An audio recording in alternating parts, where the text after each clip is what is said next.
ایک بھائی نے سوال کیا ہے کہ اپنی بیوی کے ساتھ ہم بستری کے بعد شرمگاہ کو صاف کر کے جو کپڑے پہنے جائیں کیا انہی کپڑوں میں نماز پڑھ سکتے ہیں یا نہیں پڑھ سکتے؟ دیکھیے اس میں ذرا یہ تفصیل ذہن نشین کر لیں کہ اگر اپنی بیوی سے ہم بستر ہو لینے کے بعد نفس کو اچھے طریقے سے کسی کپڑے کے ساتھ خشک کر لیا ہے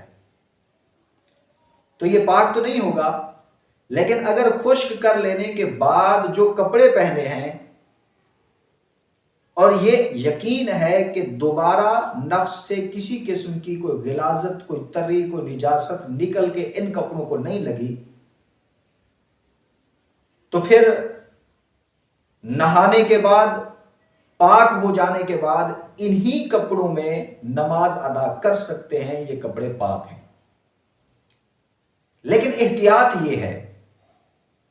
چونکہ عام طور پہ اس عمل ہم بستری کے بعد پانی نفس سے کچھ دیر تک نکلتا رہتا ہے، قطرے آتے رہتے ہیں، اس لیے بہتر یہ ہے کہ کوئی اور لباس ہو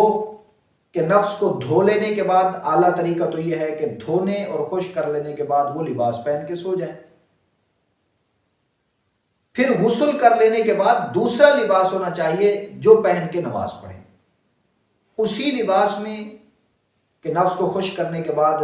جو پہنا ہے اگرچہ جائز ہے اگر اسے کسی قسم کی تری نجاست نہیں لگی، لیکن خلاف اولا ہے۔ اولا یہ ہے کہ ہم بستری کے وقت کا لباس اور ہونا چاہیے اور عبادات کے وقت کا لباس الگ ہونا چاہیے اور ہونا چاہیے، تاکہ ذہن میں بھی کسی قسم کا وسوسہ اور شک و شبہ پیدا نہ ہو۔